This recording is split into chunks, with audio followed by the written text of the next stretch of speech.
Sözlü dövüş sanatındaki en sevdiğim konulardan birisi blöftür. Ama Kung Fu serisinin ki galiba 10 güne kadar kitabım çıkıyor. Kitapta da bununla ilgili bir bölüm var.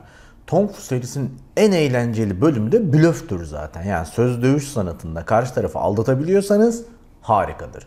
Zaten savaş ve dövüş sanatının merkezinde var. Bu video içerisinde size Hayalet Ordu'dan da bahsedeceğim. Nazilere karşı Normandiya'da yaratılan enfes hayalet ordusu ama önce sizi Ronnie ve Sara'yla tanıştıracağım. Sara kim biliyor musunuz? Poker tarihindeki en güzel, en tatlı paralardan birini kazanan kişi. Tabii ki kumarı özendirmiyoruz ama 701 bin dolar kazanmış. 701 bin dolar. 700 bin doları sadece blöf yaparak nasıl kazanmış biliyor musunuz? Gelin bir görelim ama poker bilmediğinizi tahmin ediyorum. Çoğu kişi poker bilmez. Poker bilmek kumar oynamanız için değil, en azından satranç gibi biraz kafayı çalıştırmanız için güzel bir şeydir. Parasını oynamadığınız sürece güzeldir ama kağıt oyunlarını hepinizin oynadığını bildiğim için iyi ya da kötü. Pokeri çok kısa anlatacağım. Şu an ekranda gördüğünüz gibi kağıtlar sıralama ya da 4 tipin işte sinek, kupa, maça ve karo bunların birbirine benzemesi üzerine çalışıyor. Tabii ki illaki birbirine benzemeleri gerekmiyor ama pokeri çok detaylı anlatmama gerek yok. Mesele 1, 2, 3, 4, 5 ya da işte 6, 7, 8, 9 gibi sıralı gitmesi ya da aynı türden olması. Kupa, kupa, kupa, sinek, sinek gibi. Hem 1, 2, 3, 4, 5 hem de kupa, sinek diye falan giderse harika. A harfi 1'i temsil ediyor. Papazı artık karoyu, maçayı falan da anlatmayayım. Ama öyle ya da böyle ekrandaki gibi görüntüye sahipseniz pokerde şanslısınız. Zaten kimin ne kadar kazanma şansı olduğunu birazdan ekranda yazılı olarak göreceksiniz. Gelin bir görelim. Sara ve Ronnie ne yapmış? Sara Ronnie'yi nasıl kandırıyor? Dünyadaki en büyük poker kazançlarından birini elinde kazanma şansı sıfırken nasıl götürüyor? I'm gonna call. Şimdi burada Sara'nın elinde bir tane kupası, bir tane de 2 karo var. Ve gördüğünüz gibi aslında 1, 2, 3, 4, 5 diye gidebilir. Yani bir şansı var. Şimdi bir de Ronnie'nin elini görelim. See a flop. So there's no Mr. Finland, okay? Şu anda gördüğünüz gibi Ronnie'nin elinde aslında çok bir şey yok. Birbirine benzemeyen ve sayıları sırasız 2 tane kağıt var. Hey. 10, 10, 10, 10, 10, 10, 10. Pokerde elinizde 2 kağıt vardır. Bir de yere ortak 3 kağıt açılır. Şimdi hemen ekranda gördüğünüz üzere Ronnie'nin %41, Sara'nın %58, 59 şansı var. Niye 1, 2, 3, 4, 5 yapabilir? Ronnie ise maça maça ya da sinek sinek yapabilir. Bu yüzden şansları böyle. There's a 4 on the flop. Ronnie has bottom pair. Hi. Hi. Ronnie, if you bust her on the first hand, He bets. 30,000. And Sarah raises with a straight draw. Ronnie oyunda kalmak için, devam etmek için 15 bin dolar koydu. Sara ise 30 bin dolar koydu. Dolayısıyla Ronnie'nin de bir 15 bin dolar daha koyması lazım. Yani ben oyuna devam ediyorum demek. you have something? Yes, I do. I believe you. Normalde pokerde çok konuşmak hoş değildir ama Ronnie Sara'ya diyor ki elinde bir şey var mı? O da tabii ki var diyor. Dolayısıyla bir blöf yapıyorlar. Birbirlerine bir atışıyorlar. Believe you. 30,000? Yeah. It's the way all my relationships start, with lies. So Ronnie has called the raise and improves to trips on the turn. Oh boy. Şimdi buradaki durumu iyi değerlendirmek lazım. Bir kağıt daha açıldı masaya. 4. kağıt. Ve farkındaysanız 4-4-4 yapabiliyor Ronnie ve çok güçlü eli. %91 kazanma şansı olduğunu biz biliyoruz. Ronnie bilmiyor ama Ronnie de elinin iyi olduğunu biliyor. Önemli olan Sara elinin kötü olduğunu fark etti şu anda. Son kağıtta 3 gelme ihtimaliyle belki kazanabilir. O da çok düşük bir ihtimal. Why are you checking? You raised me on the flop. Num num. She bets just over half the pot. Sara'nın eli çok kötü değil ama tek kağıda kaldığını biliyor ve 55 bin dolar arttırarak Ronnie'yi korkutabilecek mi, korkutamayacak mı bir yokluyor. Bakışa dikkat edin. Ronnie, do not bust her before the swimsuit portion. Ronnie's clock is running. Remember, every player has 30 seconds per decision. If he thinks she's bluffing, he'll call. If not, he could raise. Oh yeah, I forgot that. Burada olan şey şu, herkesin 30 saniye düşünme süresi var ve Sara'nın 55 binine karşılık Ronnie 55 bin daha atmak zorunda. Dolayısıyla bayağı ciddi düşünüyor. Benim elimdekinden daha iyi neyi olabilir diye. Raise 155. Ve güzel bir hareket yapıyor. Sarı'nın 55 binini görüyor. Koyuyor üstüne 100 bin dolar daha koyuyor. 155 bin. Şimdi Sarı'nın 100 bin için düşünmesi lazım. Elinde çok bir şey olmayan birisi 100 bin doları masaya atar mı? Şimdi bakın blöf yaptığınız zaman diğerine verdiğiniz ifade çok önemlidir. Dikkat edin, Sarı olabildiğince duygularını gizlerken ve önüne bakarken Ronnie gerçekten aşırı derecede duygularını belli ediyor. İşte blöf. Şimdiye kadar Sara zaten kendi şansını kendi hesaplıyordu. %9'a %10'luk bir şansı olduğunu, düşük bir şansı olduğunu ama son kağıt 6 geldi ve Sarı'nın elindeki de 1, 2, 3, 4, 5, 3 olmadığı için sıralı olmuyor. Artık 1, 2, 4, 6 gibi veya 5, 6 gibi anlamsız bir durum. Şimdi dikkat edin, %9'luk şansın da Sara'nın sıfıra indiğini göreceksiniz. Sara hiçbir şansı olmadığını biliyor. Peki Sara şimdi blöf yapmaya devam edecek mi? Tabii ki. The board bricks out for Sarah. She has just ace high. Ronnie, she's a little better looking than you. We're kind of rooting for her. Sorry, Yeah, I buddy. know. Şu an Ronnie ne düşünüyor biliyor musunuz? Ben 3 tane 4'e sahibim. Ama Sarı'nın elinde ne var diye düşündüğünde sadece aklına şu geliyor. Sıralı olabilir. Yani 3, 4, 5, 6, 7 ya da işte 2, 3, 4, 5, 6 gibi. O yüzden korkuyor Ronnie. Check. Ronnie check dedi. Anlamı şu. Daha fazla arttırmayalım. Hadi açalım. Kim kazanmış görelim. Dolayısıyla Ronnie daha fazla parayı riske etmek istemiyor. Çünkü çekiniyor.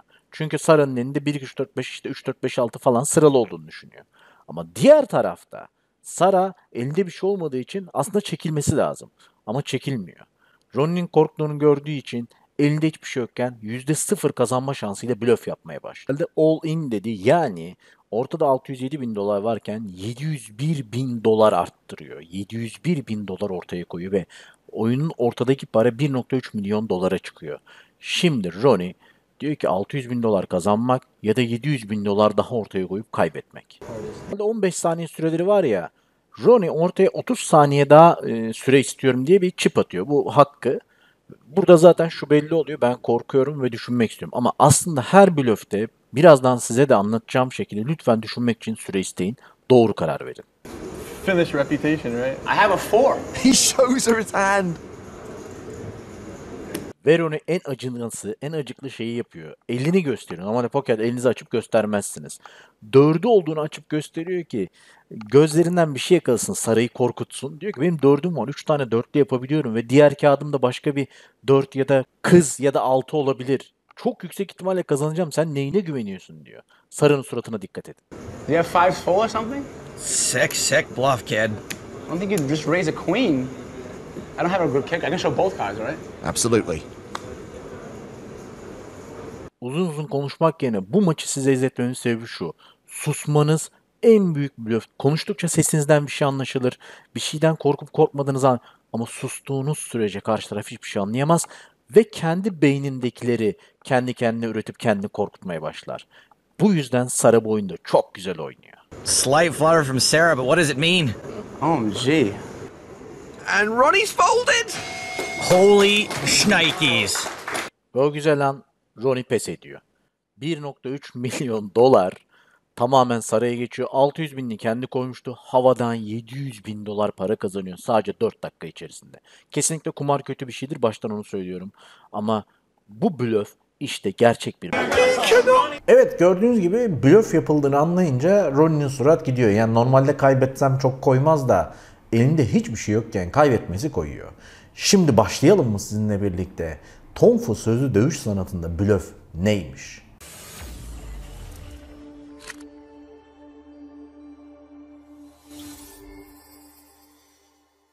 Hoş geldiniz. Doomsday Normandiya çıkarması. Normandiya çıkarması o kadar önemli ki filmlere konusu olmuş, birçok bilgisayar oyununda Call of Duty falan filan. Biz o gemilerden indik, kıyıya çıktık, siperleri almaya çalıştık. Benim neslim hatırlar, benden biraz gençler de bunu oynamıştır. Peki nedir bu Normandiya çıkarması? İkinci Dünya Savaşı, hele ki 40'lı yılların böyle başında hemen 40, 41, 42 Naziler coşmuş, ortalığı alıyorlar. Fransa'ya girmiş. Fransa zaten ilk büyük başarısı Almanların bu. Fransa'ya dal, Fransa'yı götür.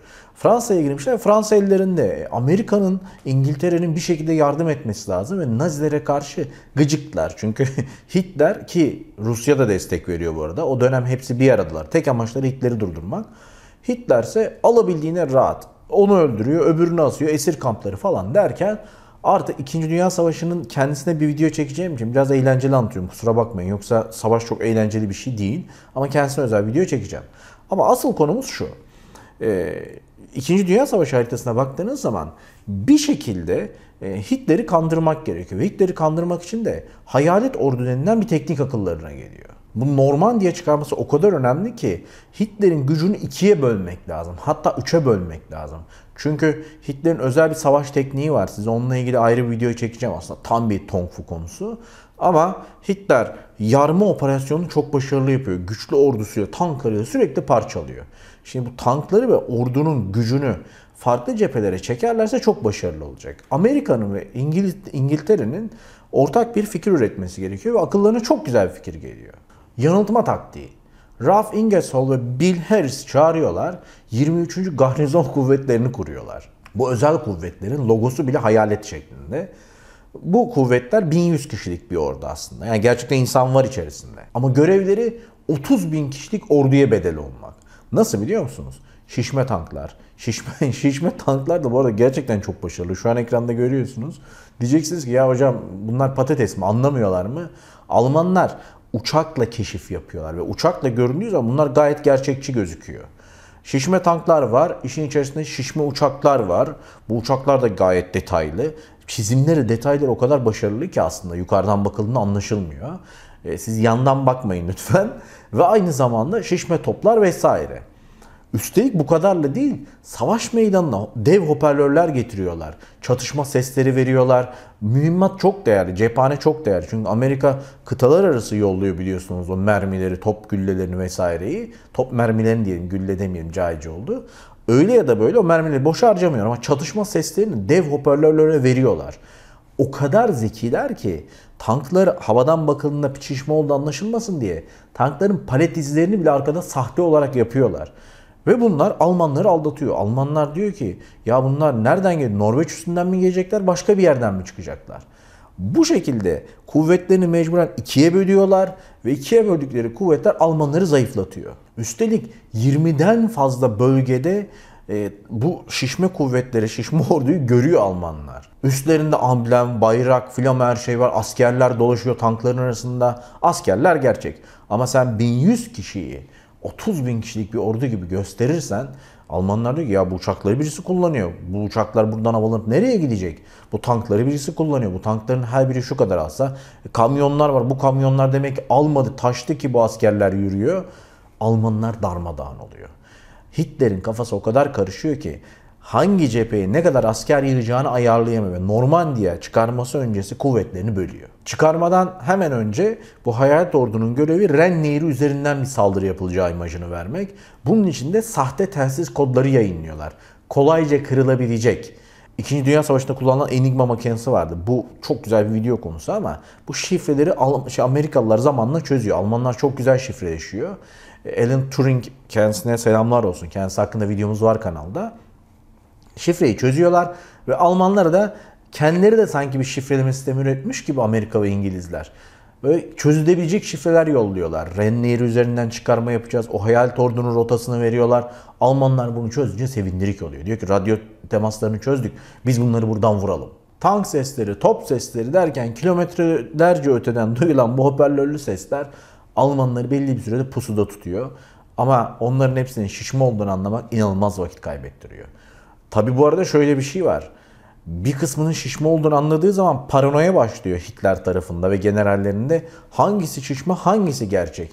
Yani bir tanesi blöf diye hepsinin blöf olduğu anlamına gelmiyor.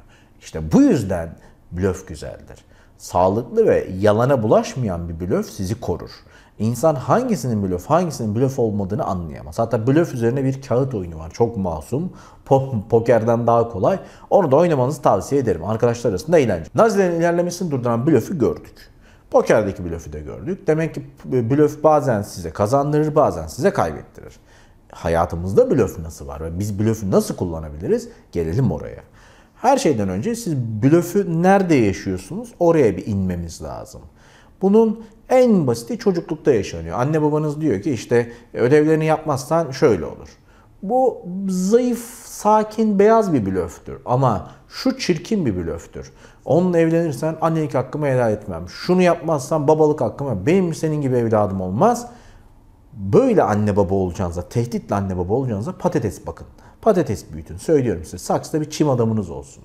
Lütfen tehdit ederek değil, uzlaşarak. Blöf yapmanın yöntemi bu değildir. Başka ne değildir? Sevdiğinle oturuyorsun, gözlerinin içine bakıyor, her şey güzel gidiyor ve sana blöf yapıyor. Beni seviyorsan şunu yapma. Ya ben ya o. Ya ben ya anan. Ya ben ya bilmem ne Mahmut. Bu bir blöf. Şimdi size blöf yapıldığı zaman, yani iki seçenek sunulduğunda ve bir seçenek seçilemez bir şey gibi gözüküyorsa o zaman direnci kıracaksın. İlk yapacağın şey süre isteyeceksin. Yani çünkü bazen blöfü görmek çok kolay değil. Çünkü blöfü görmek diye bir şey var. İşte pokerde gördük, adam görüyor. Blöf geldiği zaman şunu diyebilirsin. Vallahi sen bilirsin, beni bağlamaz. Ben iki seçeneğe de hayır diyorum.